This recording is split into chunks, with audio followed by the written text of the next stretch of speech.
Well, that's a good sign. Canadian geese flying north. The weather's looking great today. Hilarie and I are going to go down to the woods and cut a load of wood, split stack it. First thing I got to do here is touch up the chain on my saw. A sharp chain makes a happy woodsman.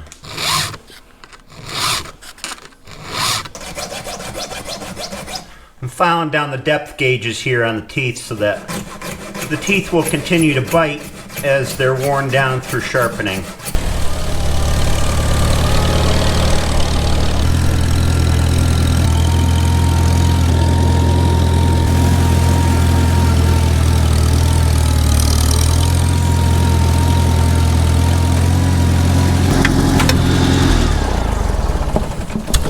So we got two beech trees here to cut. We've got that one there that's got that kink in it.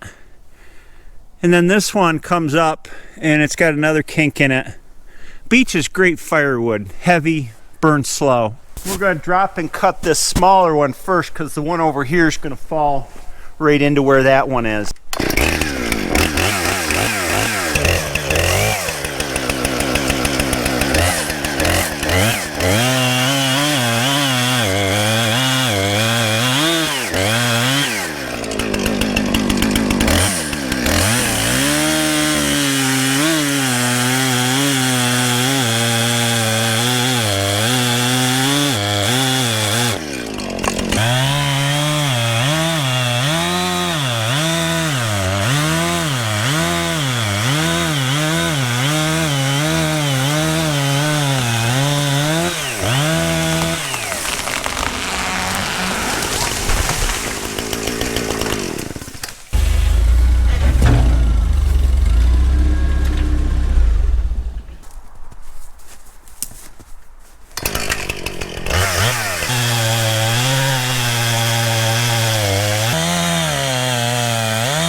Oh man. So we're back tonight.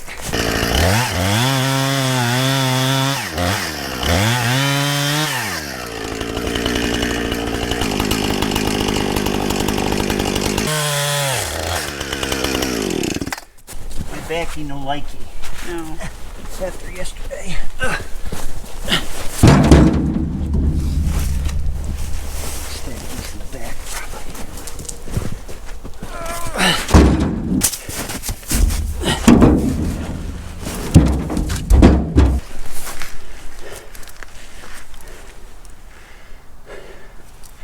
Cutting wood is hard work. I don't have any jokes for you today, but I do have some stories. My grandfather was born in 1901 and he was a great storyteller and quite a talker. He spent his whole life in the woods, and when he started they were still using steam engine powered sawmills. So rather than bring the lumber to the sawmill or the logs to the sawmill, they brought the sawmill to the logs. They would use a team of horses to draw this big giant steam engine into the woods where they were cutting logs, and they would saw the boards right there. So that's his kind of earliest work experience. even into his 70s, my grandfather was cutting wood, and I remember being down here in the woods with him, and we were cutting giant beech trees at that time because the blight had just come that kills beech trees eventually. And those trees were like this big around, and I remember the horizontal limbs that came out, the first limb up, it looked like Swiss Family Robinson. It was perfect for a tree house. They were majestic trees, and they were right in this area of the woods. We cut them all out because they were dying. One day when I was in 3rd grade, Grandpa went down to the woods here to cut a load of firewood, and he was cutting right up there at the tree line where that high side is. And he cut down a tree that had a limb that hung way out on the bottom. The tree came down and the limb acted like a lever, and it kicked the trunk back into him, shattered his pelvis, and he died soon after. My dad went down and found him. He'd crawled out of the tractor somehow, but he was dead. And I was devastated when I was a kid. I was really close to my grandfather. So whenever I'm down here cutting wood, I'm reminded of him. In fact, I remember a day when we were cutting those giant beeches out. We were right over there, and Grandpa would stop quite often. He smoked a pipe, and he'd stop and pack his pipe, and we'd sit on the trailer, and he'd talk. He liked to talk, and I just remember the peace of it. I think the leaves were on the trees actually when we were doing that, and we were sitting there, and he'd smoke his pipe, and that was a great day for me when I was a kid. All right, break time's over. I think what I'll do is I'll cut this Y off, this big Y, drop it on the ground, and then we can work on some of the smaller stuff. Okay. That's what my back's telling me to do anyway.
Oh, getting tired yet?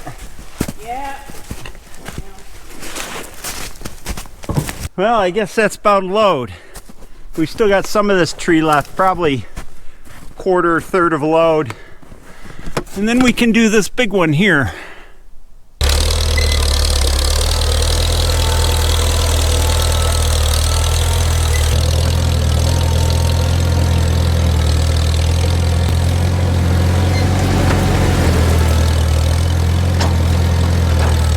Here we go, up the slippery hill. Will we?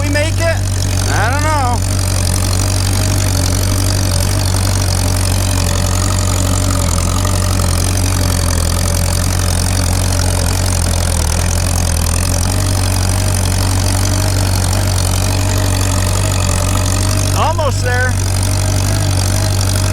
These old Farmalls never let me down. So here's our setup. It comes off the wagon directly onto the splitter or onto the wood pile, off the splitter onto the wood pile. There it ages or cures or whatever, dries for the better part of a year, and then we just take it by the slingful into the house when we burn it.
This is why we cut this beech down. Got a bad spot that runs all the way through the middle. When they get to a certain size, they all start to get the blight.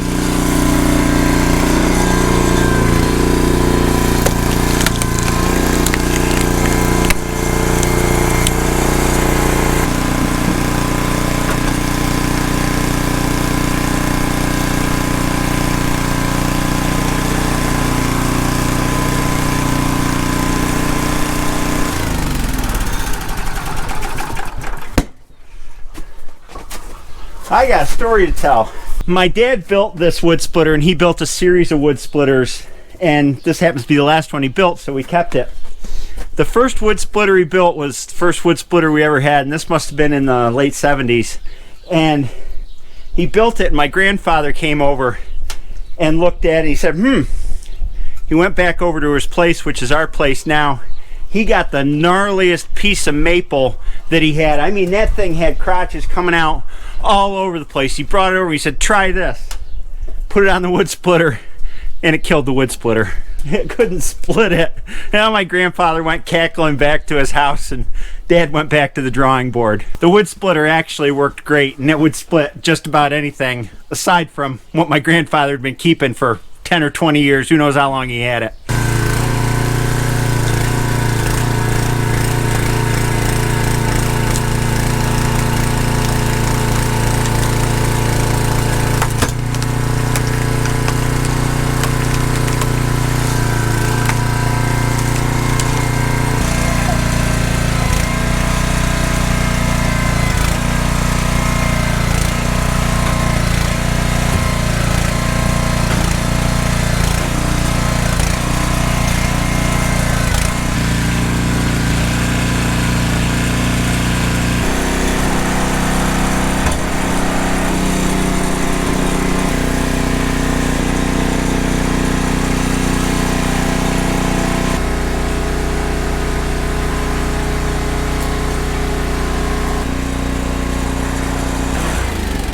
And there's another load of wood in the shed. It is security in its most basic form. I feel great about having a shed full of wood, and it is disaster proof. Unlike my investments in the stock market, I can see this in front of me. This is the best form of security, unless the woodshed burns down. Some people only see firewood as a lot of work that needs to be done and maybe not worth it when you look at how much it costs to buy. But as you can see, I see it as much more than that, and it brings up memories of my childhood. It's good work to warm me up in the wintertime.